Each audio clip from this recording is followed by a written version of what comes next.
Olá, está começando mais um TV Hoje Esportes. Hoje comigo, Vitória Pratini, como nossos comentaristas, o editor-chefe do Esportes, Felipe Sá, e nosso querido convidado, Jorge Natan. Tudo bem? E aí, Vitória, tudo bom? Tudo bem.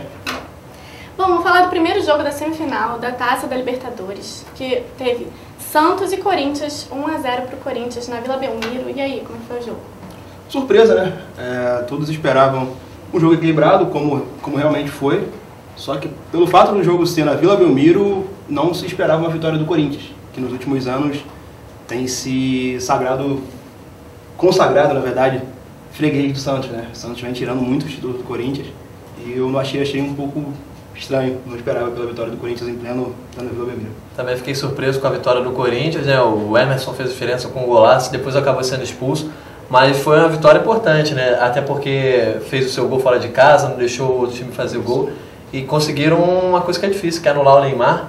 A zaga do Corinthians muito sólida, chama a atenção esse trabalho do Tite defensivo e nunca soube que o Leandro Castan jogou tanta bola na vida. Não só o Leandro Castan, né? O lateral esquerdo, o Fábio Santos, lateral direito, o Chicão. O Corinthians é um projeto de jogadores não consagrados que deu certo, né? O Corinthians conseguiu fazer. O próprio Emerson Sheik, que saiu do Fluminense com litígio, todo mundo sabe que é um bom jogador. Mas não para ser uma estrela de time, como vem sendo no Corinthians, como vem decidindo jogos. Impressionante. O Corinthians faz um trabalho sensacional já há 2 anos com o Tite. Trabalho de defesa, um time que agride, um time que marca bem, sofre poucos gols. O Corinthians sofre muito poucos gols, né? Impressionante. A melhor defesa da Libertadores e eu acho que os volantes também têm papel muito importante nisso, né? O Paulinho tem uma solidez muito bom jogador. Uma defensiva muito boa e também é um cara que chega de trás e tem qualidade num passe, A assistência do gol foi dele ontem. Sim, é um jogador fantástico, eu acho muito bom mesmo. Paulinho, que já tinha sido responsável pela classificação do Corinthians em cima do Vasco, um gol de cabeça, agora com esse passe para o Emerson Sheik novamente vem aparecendo muito bem nessa Libertadores. Eu acho que o Corinthians conseguiu juntar um conjunto muito bom, que fez uma atuação maravilhosa, praticamente, nesse... Ontem sim, o Corinthians não joga maravilhosamente bem, não é um time que encanta todo mundo, mas ontem foi... O conjunto do Corinthians é muito forte, eu falo isso sempre que eu tenho oportunidade de falar do Corinthians e mais uma vez eu ratifico isso. Vocês falaram das boas defesas, teve a defesa do goleiro Cássio também, que foi marcante, eu acho. Algumas, né, ele fez algumas... Foram algumas defesas, assim, teve a cabeçada do Borges, defesa sempre ali, finalizações dentro da pequena área, sim. Que ele apareceu muito bem e um lance que foi chamado na transmissão pelo Kleber Machado, interessante, desde que ele entrou, o Corinthians não levou gol na Libertadores. É verdade. Ele entrou contra o Emelec e vem se mostrando um goleiraço, assim, muito mais seguro do que o Júlio César. Ele não veio com aquele status de estrela, né? Sim. Só que ele é um goleiro de 1,95 m, isso ajuda muito, chegou seguro no momento que o Corinthians não tinha tanta confiança no goleiro, qualquer goleiro que chegasse ali e fizesse boa defesa, acho que ficaria com a vaga. Ele chegou e fez excelente, tem feito excelentes jogos, como mesmo o Natan disse, não sofre gols, né? E é muito bom jogador, tá numa fase excelente. Bom, vamos agora passar para a semifinal da Copa do Brasil, Grêmio e Palmeiras, 2-0 do Palmeiras, foi um resultado inesperado, não foi? Muito inesperado. Sem sombra de dúvidas, o Palmeiras conseguia essa vitória, né, com 2 gols de diferença, depois de começar o Campeonato Brasileiro muito mal, né, com apenas 1 ponto em 4 jogos, em meio a essa crise do Valdívia, o cara é sequestrado. O Palmeiras é meio que o Flamengo de São Paulo, só que com menos títulos, porque os caras vivem em crise, não tem um ano que eles consigam um ano tranquilo, uma temporada tranquila.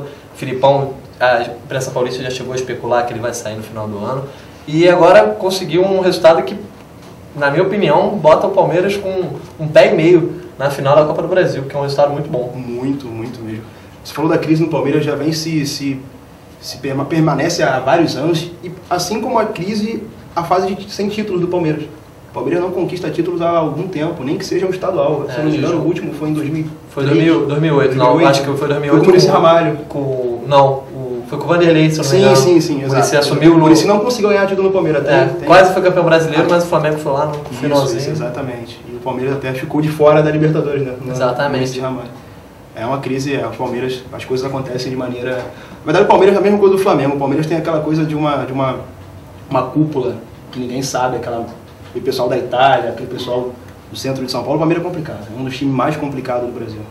E agora, se chegar a essa final, né, meio que dá um alento para a torcida, agora é complicado, né?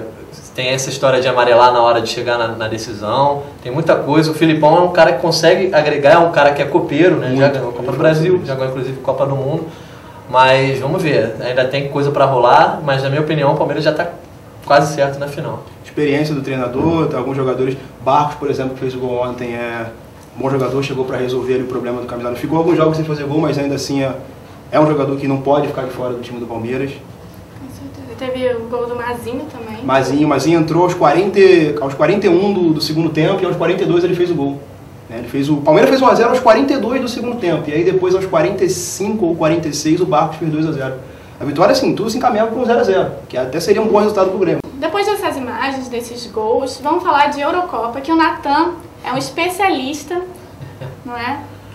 Longe disso, não, é porque eu trabalho com futebol internacional, mas acho que a Eurocopa é um torneio que mexe com todo mundo, muita gente costuma dizer que é a Copa do Mundo sem Brasil e Argentina, mas que está mobilizando. Ontem, por exemplo, eu vi assim, na hora do almoço, a galera parada assim, em frente à televisão vendo o jogo de Portugal, tudo bem, Cristiano Ronaldo, mas tem mobilizado, tem grandes atletas, cada grupo tem uma seleção boa, tirando o grupo A, né?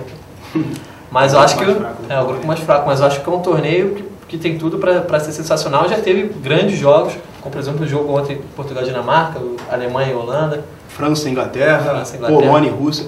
Eu fiz um quadro ontem, o quadro Passando a Bola, que foi lá ontem, falando sobre isso. O que chama atenção na Eurocopa são esses jogos, que eu acabei de falar, França e Inglaterra, Polônia e Rússia, são jogos históricos, né? Sim. A rivalidade na Europa é muito grande, política, econômica e também no futebol. E aí você tem a oportunidade de ver é uma Copa do Mundo sem Brasil e Argentina. Você falou exatamente o que a gente pensa, porque se você pegar os títulos de Copa do Mundo no mundo, né? Você só tem Brasil, Argentina e as seleções da Europa. Sim. Né? E Uruguai, né? Uruguai, tem o Uruguai também. Brasil, Argentina e Uruguai. Não pode esquecer do Uruguai, que está no momento de crescência. Né? O Uruguai hoje está acima do Brasil, é o segundo país do mundo no ranking da FIFA, não pode esquecer do Uruguai.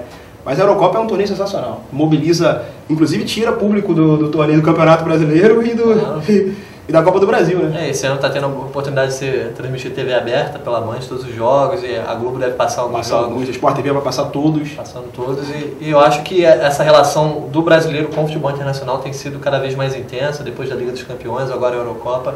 Acho que tem de tudo para o brasileiro cada vez mais gostar do futebol internacional, dos craques, que realmente é um futebol de muita qualidade. Sim, tanto é que você trabalha com isso, né? Trabalha. E quais são os favoritos agora, nesse ano, para a Eurocopa? Olha, quando começou a Eurocopa, muito se falava em algumas equipes. A Espanha, né? Atual campeã do mundo e campeã europeia. A Holanda, vice-campeã do mundo. A Alemanha. E alguns apontavam, por exemplo, a França, que está passando por um processo de renovação depois do Domenech, com alguns jogadores. Mas uma dessas favoritas provavelmente vai ficar pelo caminho, que é a Holanda. Perdeu os 2 primeiros jogos, né? Perdeu para a Dinamarca e para a Alemanha.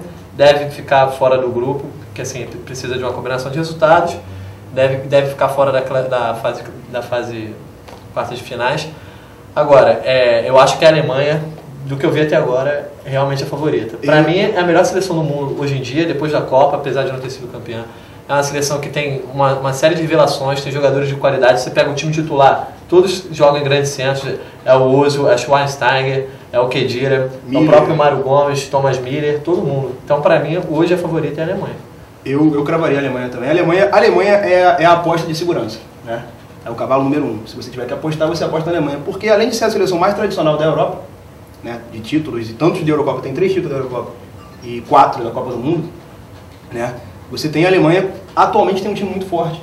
Então você não pode deixar de esquecer. Você vai lembrar da Espanha também, que é atual campeã. Tem a Holanda. A Holanda é o seguinte, a Holanda pra mim, se fosse um livro, se fosse um romance, seria uma coisa muito boa de se ler. É uma coisa bacana. A Holanda é um país simpático, sabe? As pessoas gostam da Holanda. Sim. Inclusive eu acho que os holandeses foram expulsos do Brasil de maneira, não sei, eu acho que eu tenho uma relação afetiva com a Holanda, sabe? Acho que seria muito melhor ser colonizado pela Holanda a ser por Portugal, mas enfim. Só que a Holanda, ela me... Não dá pra você apostar na Holanda. Se ela fosse um romance, como eu disse, seria bom que você ler, mas se fosse um cavalo, eu apostaria. Entendeu? Não é um time de chegada. A Holanda me lembra alguns times do Brasil que eu prefiro não citar o nome. Que são de muitos amigos meus aí, mas é isso, a Holanda não... realmente falta chegada nesse time que tem craque, assim, apesar do Sneijder estar vivendo uma fase ruim na Inter de Milão. Tem o Robben, que vinha uma boa temporada, até perdeu o pênalti na Liga dos Campeões. Tinha o Van Persie, que foi artilheiro do campeonato inglês, fez o primeiro gol dele agora contra a Alemanha. Muita gente apostava nos bolões, o artilheiro vai ser o Van Persie. E é uma grande decepção. Você vê primeiro a derrota para a Dinamarca, que na minha opinião a Holanda jogou de uma forma legal contra a Dinamarca, acabou sendo surpreendida. Contra a Alemanha talvez fosse a derrota mais esperada. E agora eu espero que a Holanda não faça frente a Portugal, para que Portugal possa avançar às quartas de final. Esse, ao contrário de mim, tem uma relação afetiva com Portugal. Entendeu? E Natan, a gente queria que você contasse aos nossos espectadores como é o seu trabalho no Globo Esporte em relação à Eurocopa, como funciona isso? Então, o Globo Esporte está tendo uma cobertura bem grande da Eurocopa, tem 2 repórteres lá na Europa, o Marcos Felipe e o Vitor Canedo, e a galera aqui da redação fica fazendo mais esse trabalho dos bastidores, faz o tempo real, faz as crônicas. Eu já tive a oportunidade de fazer uns 4, 5 tempos reais, inclusive o tempo real Grécia e Polônia foi uma dificuldade para trabalhar com os nomes, que nossa, difícil. Mas é isso, aí um faz a crônica, aí legenda a galeria, e a gente trabalha com isso. Aí ontem, por exemplo, o Cristiano Ronaldo deu uma entrevista sobre o Messi, dizendo, quando o nego perguntasse sobre o Messi para ele falou, a essa altura do campeonato o Messi estava eliminado, com a Argentina dentro de casa. É esse tipo de coisa, a gente tem que caçar o que é mais interessante, até porque o Globoesporte.com é um portal que tem um público muito amplo, né? Porque é chamado na Globo.com, que gente de todas as idades, todas as classes acessam, então você também não pode botar notícias extremamente específicas, assim, o atacante da Polônia diz que o time vai jogar no 4-3-3, você tem que saber filtrar esse tipo de coisa e saber o que é interessante para o público. Agora, tem sido uma cobertura muito legal de se fazer e, é claro, poder assistir todos os jogos é sensacional. Os amigos editores estão reclamando que o tempo está se esgotando. Pois mas temos mais um tema que é interperíodos clássico. Vocês vão jogar, Natan vai jogar, não é? Um dos últimos jogos, o Erge United e Como Coerge. Isso, estamos chegando na penúltima rodada de interperíodos aí, Como Coerge e o Erge United, os 2 líderes, cada um com 6 pontos. Um empate classifica os 2, mas eu duvido que vá haver um jogo de compadre entre as 2 equipes, até porque são rivais históricos e o grupo do Interperíodos no Facebook tem pegado fogo com as declarações provocativas de um time para o outro. Na minha opinião, dá o Erge United, mas eu, Jorge Natan, jogador do Interperíodos do Poder Supremo, vou torcer para Como Coerge para ver um pouquinho a bola do Erge United abaixar. Ajudar meu amigo aqui, narração de Carlos Oliveira. Exatamente. Inclusive está aqui no estúdio. Exatamente, está aqui nos acompanhando. Vocês podem acompanhar esse jogo aí na transmissão da Go Rádio Clube, né? Eu vou comentar esse jogo para a rádio do nosso amigo Diedro Vaz, ao lado do meu grande amigo Carlos Oliveira. É isso aí, vamos todos acompanhar, ver esse clássico da FCS. Isso aí. Muito obrigada pela participação. Obrigado, Vitória, pelo convite, Felipe. E eu me despeço do TV Hoje Esportes e até uma próxima conexão em outro programa. Até a próxima. Valeu, gente.